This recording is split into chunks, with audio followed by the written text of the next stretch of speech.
Vamos estudar a lição? Super domingo, dia 26 de outubro. E olha, o conteúdo de hoje é pesado. Vai falar sobre a iniquidade dos cananeus. E antes de analisar esse conteúdo super pesado, deixa eu dar uma suavizada e te fazer um convite dizendo que ainda tem pouquíssimas vagas, mas ainda dá tempo de você correr atrás e participar conosco da viagem logo em fevereiro, tá pertinho. Israel, Dubai e Egito. Informações aí através do WhatsApp. Vamos com a gente, vai ser bênção em nome de Jesus. O tema pesado de hoje, qual é?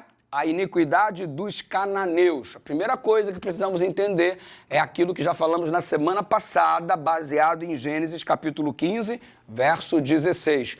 Em conversa, Abraão com Deus, Deus havia então dito para Abraão que a terra ainda não havia sido entregue e que já havia passado tanto tempo, e a razão pela qual é que a iniquidade, a taxa de iniquidade dos cananeus, do povo que vivia lá, os amorreus, os jebuseus e tantos outros zeus da vida, ainda não havia a taxa de iniquidade alcançado o nível, ou seja, Deus ainda estava estendendo graça, Deus ainda estava estendendo chance e oportunidade para eles se converterem.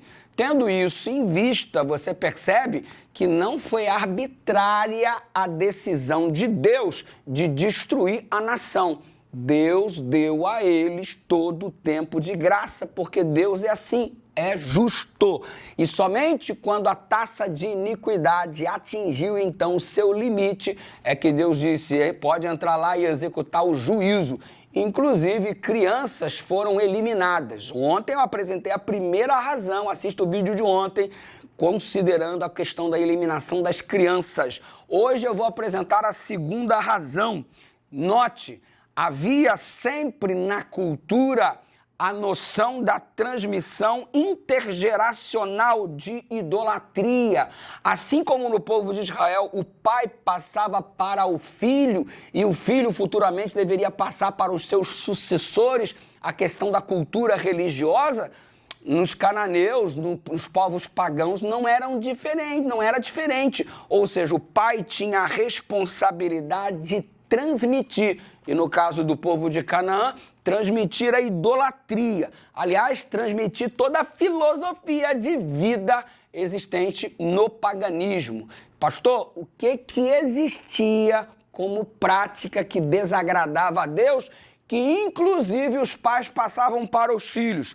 Exatamente, a idolatria que envolvia sacrifícios de crianças, descobertas arqueológicas, cujo registro está aqui na lição, inclusive textos ugaríticos comprovam que havia sacrifício de primogênitos para os deuses como parte do culto. E olha, além disso, prostitutas cultuais faziam parte dessa adoração pagã. Como é que a coisa funcionava? A lição explica.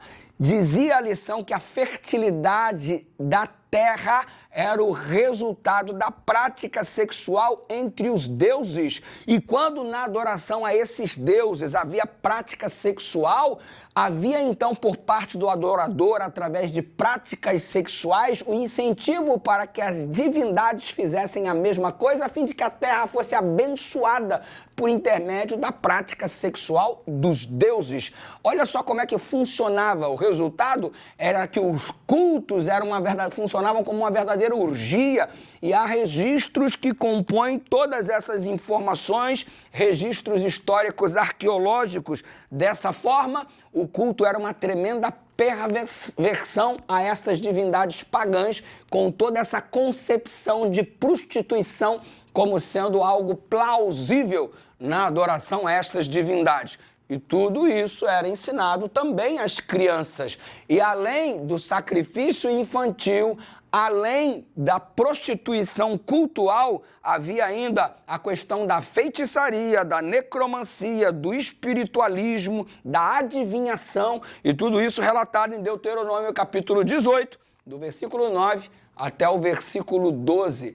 Eram as práticas que Deus condenava e durante 400 anos avisou que era para que eles abandonassem todas estas práticas, mas eles continuavam. E voltando à questão das crianças, eles transmitiam a estas crianças esse tipo de cultura, de modo que as próprias crianças seriam agentes de transmissão intergeracional de idolatria e práticas abomináveis. Isso, então, explica um pouco da ordem divina para que as crianças também fossem eliminadas. E, obviamente, como já citamos na lição de ontem, se houver alguma criança inocente, Deus é justo. E o fato da morte física ter sido uma realidade para determinadas crianças não determina necessariamente o destino eterno destas crianças. Afinal de contas, Deus é justo e misericordioso com os inocentes. E se algum inocente padeceu em meio a esta execução, tendo em vista o juízo de Deus, certamente esta justiça será feita, porque Deus é justo juiz. O que estamos percebendo? Que a medida da taxa de iniquidade dos amorreus e todos os povos que habitavam na terra de Canaã havia transbordado, e a eliminação dos cananeus, portanto, diz a lição, não foi uma decisão repentina, caprichosa ou vingativa da parte de Deus. No momento que estava prestes a dar a terra de Canaã aos israelitas, Deus então outorgou esta ordem para que o juízo fosse executado, tendo em vista que a medida da taxa de iniquidade já havia transbordado. Deus é justo e muitas coisas a gente busca explicação. Existem explicações plausíveis na palavra do Senhor. Você crê na bondade e na justiça de Deus? E como é que você percebe a ação divina em face à pecaminosidade dos cananeus, inclusive transmitindo isso para as próprias crianças? Misericórdia, né? Vamos orar? Pai querido, nós acreditamos na tua bondade, na tua justiça, e apesar de textos difíceis aparecerem diante dos nossos olhos, nós não duvidamos da tua bondade acima de todas as coisas, da tua justiça na execução do juízo, em nome de Jesus.